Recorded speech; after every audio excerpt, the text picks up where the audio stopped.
Hoje, parágrafo 319 e o 320 da nossa catequese do Papa Francisco. A espiritualidade do amor exclusivo e libertador. Olha que bonito isso. Para a vivência do casal, para a vivência da família. Nós falamos aqui de tantas feridas que o casal vive, de tantas feridas que um vai causando no outro. São feridas profundas. Por quê? Porque no matrimônio se torna uma só carne. Então as feridas são profundas, porque há vamos dizer assim, uma interpenetração. Um se coloca tão profundamente no outro que quando um se machuca, o outro se machuca também. A ferida é mútua. Mas depois, como sarar essas feridas? Falamos muito de feridas. Falamos muito de casos especiais, falamos muito de situações que precisam ser acompanhadas, falamos muito de fragilidade. Mas e agora? Este bálsamo que vem para curar, que vem para sarar as feridas, essa espiritualidade do amor exclusivo e libertador. O Papa diz assim, parágrafo 319, no matrimônio, vive-se também o sentido de pertencer completamente a uma única pessoa. Olha a profundidade disso. Pertença completa a uma única pessoa. Os esposos assumem o desafio e o anseio de envelhecer, gastar-se juntos, e assim refletem a fidelidade de Deus. Este é o propósito. Que o padre, na celebração, pergunta se é para a vida toda. Já foi assinado um documento também dizendo que era para a vida toda. E depois, os noivos ainda dizem, até que a morte separe. O Papa diz assim, essa firme decisão que marca um estilo de vida é uma exigência interior do pacto de amor conjugal. Veja só, é uma exigência interior. É uma citação da Familiares Consórcio, do Papa João Paulo II. Por que quem não se decide a amar para sempre? É difícil que possa amar de veras só um dia. São palavras do Papa João Paulo II, em uma homilia de uma missa celebrada em 87 na Argentina. Mas isso não seria... O Papa Francisco nos diz, mas isso não teria significado espiritual se fosse apenas uma lei vivida com resignação. Não pode ser apenas uma lei, mas é uma pertença do coração, lá aonde só Deus vê, o mais profundo. O Papa continua dizendo, cada manhã, quando se levanta, o cônjuge renova diante de Deus essa decisão de fidelidade, aconteça o que acontecer ao longo do dia. Uma traição, gente, não acontece de uma hora para outra. Foi uma semente que foi plantada. Foi uma semente que foi plantada e que foi regada. Por isso, olha o que diz o Papa. Cada manhã, o homem, a mulher, o esposo, a esposa deve renovar com Deus. Olha, eu hoje novamente me decido pela fidelidade, aconteça o que acontecer. E cada um, diz o Papa, quando vai dormir, espera levantar-se para continuar esta aventura, confiando na ajuda do Senhor. Olha que bonito isso. É uma entrega nas mãos de Deus. Assim, cada cônjuge é para o outro sinal e instrumento da proximidade do Senhor, que não nos deixa sozinhos. Estou convosco todos os dias, até o fim dos tempos, disse Jesus. Vamos ao parágrafo 320 também, para nós fecharmos essa parte dessa espiritualidade, deste amor exclusivo, que diz assim ainda. Há um ponto em que o amor do casal começa a máxima libertação e se torna um espaço de sã autonomia. Veja que não está falando aqui de libertinagem, de relacionamento aberto, como tentam pregar alguns por aí, mas fala de um espaço de autonomia saudável. Por isso, espaço de sã autonomia. Quando cada um descobre que o outro não é seu, mas tem um proprietário muito mais importante, o seu único Senhor. Então o outro não me pertence. O outro não é um objeto meu, para a minha satisfação, para o meu prazer, para as minhas realizações. Ambos são de Deus. Ele é de Deus, ela é de Deus. Ninguém pode pretender possuir a intimidade mais pessoal e secreta da pessoa amada. E só ele pode ocupar o centro de sua vida.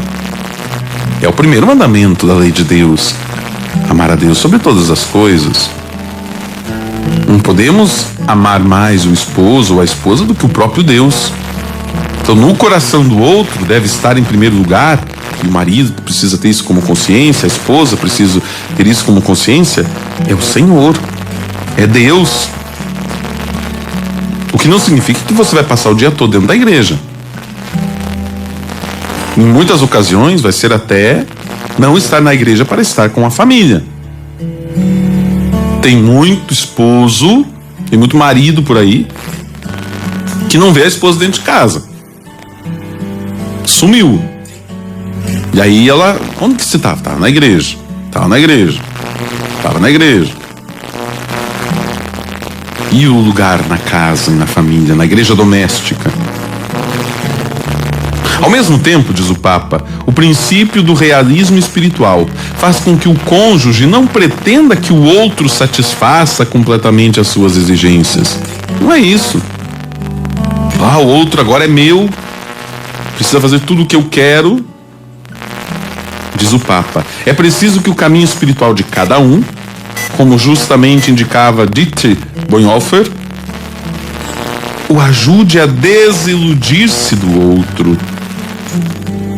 Este caminho de espiritualidade nós vamos percebendo que o outro não é Deus, que o outro não é o meu rei e meu senhor.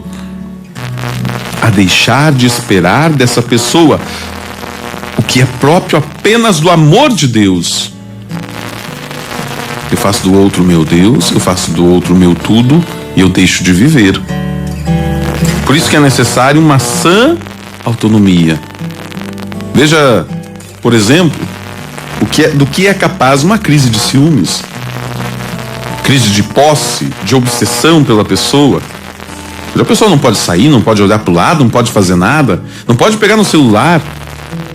Quem é o ciumento, ter ciúmes faz bem, faz parte do relacionamento. Eu me preocupo com o outro. Agora, o ciúme doentio, a pessoa que é o ciumento de forma doentia precisa de um tratamento, porque existe nela uma insegurança. E aí, nesta insegurança, ela acha que toda vez que ela não está vendo o outro, que o outro está lhe traindo. Talvez por alguma traição que ela sofreu na infância, algum trauma, alguma desilusão que precisa ser trabalhada. Por isso o Papa diz assim, que isso exige um despojamento interior. O espaço exclusivo que cada um dos cônjuges reserva para a sua relação pessoal com Deus não só permite curar as feridas da convivência. Para ter uma vivência sadia entre si, o casal precisa ter uma convivência com Deus, mas possibilita também encontrar no amor de Deus o sentido da própria existência. Como nós estamos distantes de uma espiritualidade madura. O fato de eu rezar o dia inteiro não significa que eu tenho uma espiritualidade madura. Tem pessoa que passa o dia inteiro rezando e sai da igreja irritado. Peraí, tem alguma coisa errada. Que oração é essa? Que ao invés de tornar a pessoa mais semelhante a Jesus, a torna cruel, a torna pessoa agressiva, raivosa. Então, uma sadia espiritualidade, onde a pessoa tem o seu momento com Deus, na adoração, no terço, na Léxio Divina, na liturgia diária, na Eucaristia, quando possível, também de forma diária, aonde é possível e quando possível, né? Aí nós vamos em busca de uma maturidade espiritual. Ir na igreja todo dia não é sinal de maturidade espiritual. Comungar todos os dias não é sinal de maturidade espiritual. Confessar toda semana não é sinal de maturidade espiritual. Porque a espiritualidade não é algo exterior. Em primeiro lugar, algo interior. Por isso o Papa diz assim: temos necessidade de invocar cada dia a ação do Espírito Santo para que esta liberdade interior seja possível. Este é o grande sonho. Chegarmos a este ponto, onde eu sei que eu não sou do outro e o outro não é meu, mas nós somos os dois, somos ambos de Deus. E que é uma espiritualidade sadia. O que é uma espiritualidade sadia? Uma espiritualidade não radical. Uma pessoa que reza não precisa estar falando o tempo todo para todo mundo que reza. A gente percebe porque ela tem uma espiritualidade. Ah, porque hoje eu rezei, porque ontem eu rezei, porque eu rezo, porque faz tanto tempo que eu rezo. Não precisa. Pra que ficar falando? Deus sabe. Você reza pra Deus, não reza pro outro ficar sabendo. Então a verdadeira espiritualidade, ela perpassa por este sentido. Eu preciso reafirmar para quem a minha espiritualidade? Para ninguém. Isso tudo acontece entre eu e Deus, o mais profundo no meu íntimo, como nós já acabamos de ler aqui. É lá no mais profundo que só Deus conhece o nosso coração.